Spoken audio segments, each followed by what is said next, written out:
Sunday morning பிரேக்ஃபாஸ்ட்லாம் முடிச்சுட்டு பட்டுக்குட்டிக்காக நான் homemade Cerelac ready பண்ணியிருந்தேன். அதை அரைச்சிட்டு விடுறதுக்கு என் ஹஸ்பண்ட்டு கொடுத்து விட்டுருந்தேன்.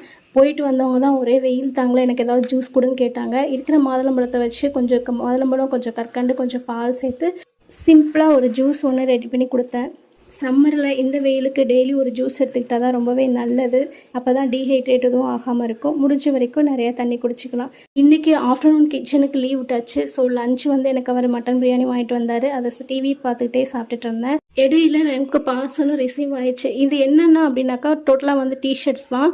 இது ஒரு டிஷர்ட் 100 ருபீஸ்ன்னு சொல்லி போட்டிருந்தாங்க. இதில் அடிதாஸ் அப்புறம் சொல்லிட்டு நிறையா நைக் அந்த மாதிரி நிறையா பிராண்டெல்லாம் கொடுத்துருக்காங்க. ஆனால் டிஷர்ட் மெட்டீரியல் பார்த்தோம் அப்படின்னாக்கா டோட்டலாகவே நமக்கு பாலிஸ்டர், கொஞ்சம் கூட காட்டன் கலக்கல, வெயிலுக்கு தாங்காது. மற்ற டைமில் வேணால் நம்ம யூஸ் பண்ணிக்கலாம். டிஷர்ட்ஸில் பிராண்ட் நேம் மட்டும்தான் வேறு, மற்றபடி மெட்டீரியல் எல்லாமே ஒன்று தான். கலர்ஸ் வெப்சைட்டில் வாங்கினது. வாழ்க வளமுடன்.